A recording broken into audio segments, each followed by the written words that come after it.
السلام علیکم ګرانو مینوالو موږ ښاغلي د پېښور ته ډبګیري اډن ته د ځای مو سره موجود دی خیال الله صاحب څه د پښتو خدمت یې کړی دی یعنې 2 کم شپېته کاله دي خپل پن چلولی دی هغه سره مو مخامخ یو راځئ وروڼو بیګانو تاسې موږ سره په لاین باندې اوسئ چې موږ خیال الله سره تاسې میلاو کړو السلام علیکم خیال محمد صاحب وعلیکم سلام ستړي مشي درته وایم وهاب خان څنګه یې خیر دی الله رحم دی تاسو څنګه دی اوس ښه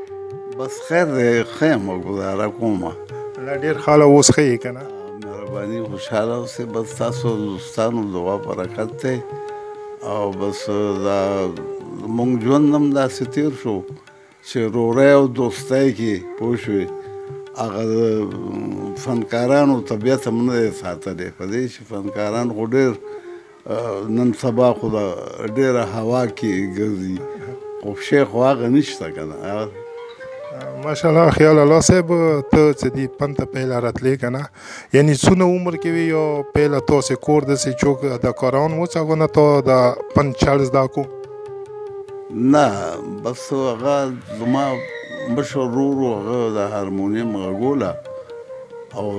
دلی نه به یې پروګرام کولو بیا پېښور ریډیو نه نو بس زما هم شوق و زه هم وړوکی وم چې ریډیو ته لاړم که نه همدې مشر ورور سره لاړم نو بس بیا هلته مې په هغه زمانه کې یو 3 ریکارډه وکړو ویې که رانه پوه شوې نه پیله څه ته کله دې پن ته راتلې پیله کوم غزل یا ټپه یا سندره څه کومه تو پیله باندې ویلي دی هغه یاد ته درځي هغه که درته ووایم چې ستاسو کلي ته تلي وو پړه چنار له او هغه شاعر نامه د فی الحال رانه هېره شوه نو د هغې یو 3 کلامونه و نن مې د ښکلې ځوانۍ بیا نوی دوران دی دا بچپنه وه او اور په سالو واچو یاره سرتوره به درځمه که نه هغه نامه اوس زما نه د هغه شاعر استاد هېره شوه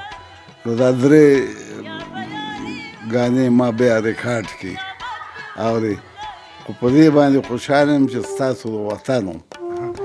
ډېر ښه خیال الله صاحب ته لکه کومه 2-3 ګانې خو خیر ډېرې مخته تللي وې چې یعنې یو مونږ د خیبر زلمي پښتو زمونږ شان دی که یونس کیسي صاحب والا غزل چې مو پیله لکه کوشش کوه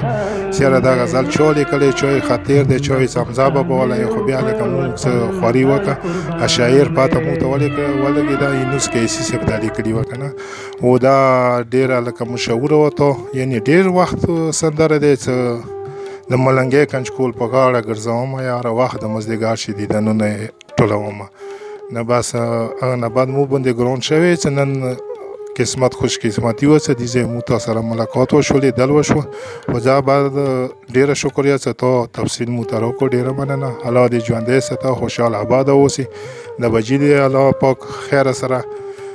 ژوندي ساتي انشاءالله تا بچي خو انشاءالله که ته نه وې که نه تا بچي انشاءالله درې څه کوم دي دا خو زه پېژنم بیخي د تا آواز و دې آواز کې 19-20 فرق نشته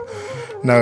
یو شاعر یې چې په چا کور کلي ورانېږي په چا ورانېږي تر ټک پورې ملکونه نه انشاءالله تاسې هم ته خلکو پښتو ژوندی ساتلی دی خوشحاله او روښانه اوسئ آباده اوسئ امین تاسو سره او ټولو مینوالو دوستانو له زما سره په سلامونه او ټول په مونږ ګران دي چې زمونږ اورېدونکي دي دا ټول زمونږ زړونه دي زړونه م دي پوه شوې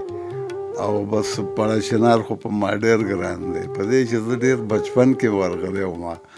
دا ګانې ما هلته یادې کړې وې او بیا مې په ریډیو کې ویلې پوه شوې پړه چنار ته ته خو ډېره غړې که نه ډېر او که ژوند و په وکوي سوال صاحب راغی او ته راغی انشاءالله بیا به سره ملاقات هغه ځای کوو بس غټې وریجې د پړه چنار به چېرته راوړې انشاءالله که داسې ژوند وفا وکړه که نه میاشت بعد یا 2 بعد زه دې ځای راتلم بلکل دا تا ما باندې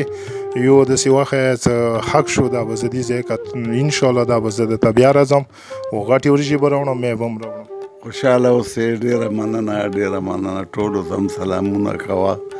او زما سره په ټولو ته مینه ورکړه او ډېر خوشحاله اوسئ ټولو سلامونه وایه الله دې خوشحاله ساته، روښانه اوسې په هر ځای. د اجازه تعالو د الله په امان خوشحاله آباد.